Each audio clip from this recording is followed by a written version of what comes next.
Hello and welcome to the John Ark Show. Today's episode is called Homeless Ex-Millionaires.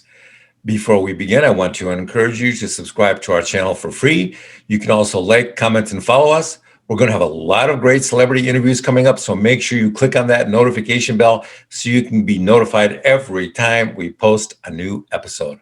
I'd also like to tell you about HollywoodIsCalling.com.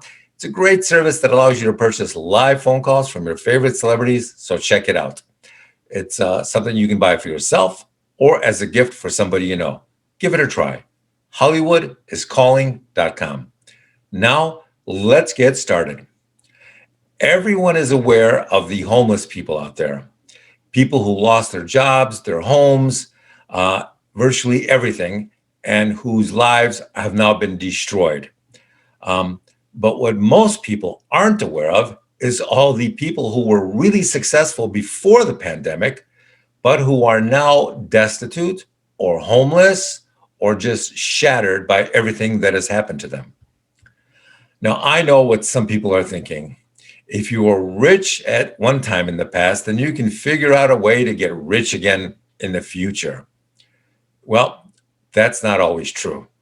The world has changed so much now that some things that were possible 2 years ago are no longer possible after the pandemic. Take retail, for example. A lot of people across America previously owned retail businesses, small shops, mom and pops. Maybe it was a hair salon, maybe it was a shoe store, maybe it was an appliance store, little operations that help a small family to put food on the table. Well, guess what? The retail market has been obliterated, and retail is now harder than it's ever been before. A lot of careers that were possible before are also no longer possible. Thinking about becoming a police officer? Well, a lot of cities and mayors and municipal managers have declared war on their police departments over the last year, and they've made it impossible for them to do their jobs. They've defunded them, they've eliminated their immunity, and they've essentially made it impossible to enforce the law in a lot of these places. This is causing a lot of young people to avoid law enforcement as a potential career path. They want nothing to do with it. They see how little police officers are being paid these days. They see how they're being disrespected by mayors and city managers and brain dead city councils from coast to coast. And they now see the fallacy of what's going on, and they don't want to cost their lives, their professions, their future careers into the meat grinder by becoming a police officer. So what about the sales profession?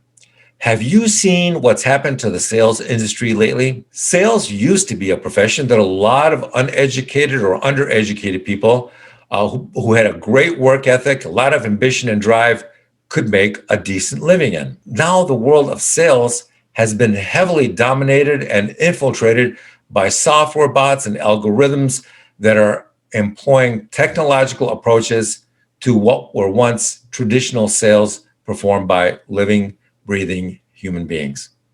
By some estimates, within 6 or 7 years, the sales algorithms and the computer-generated voices will become indistinguishable from real human salespeople.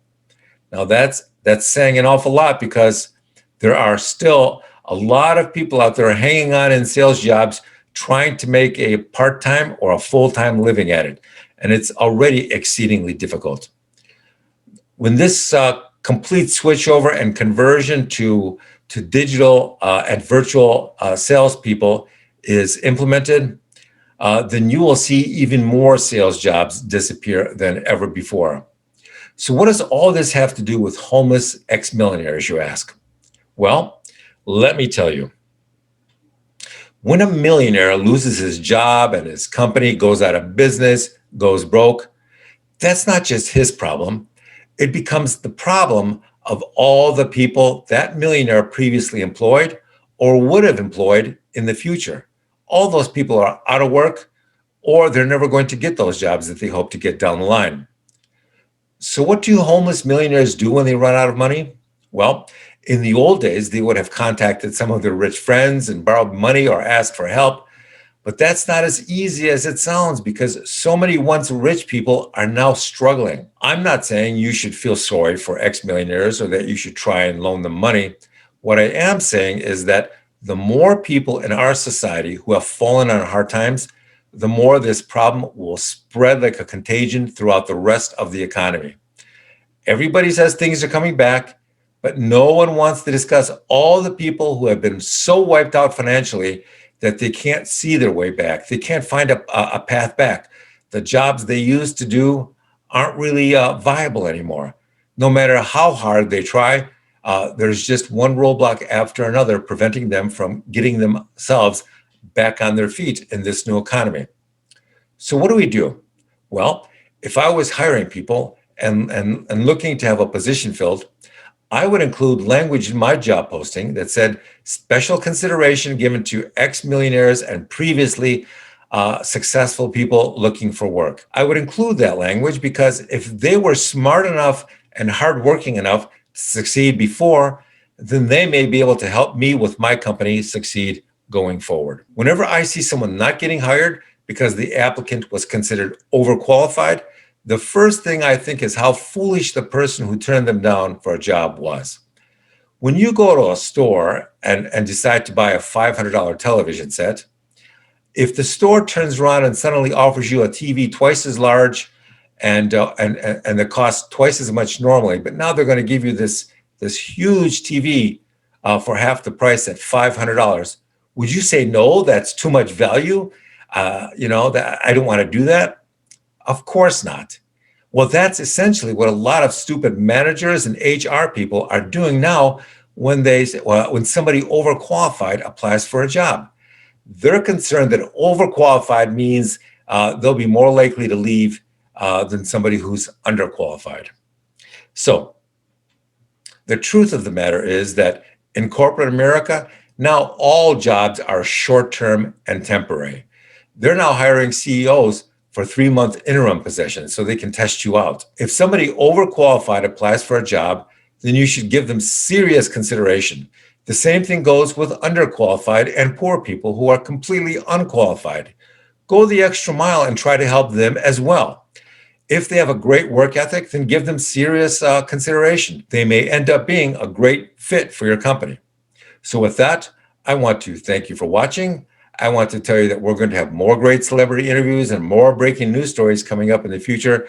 So we encourage you to subscribe to our channel for free and click on the notification bell so you can get notified every time we post a new story.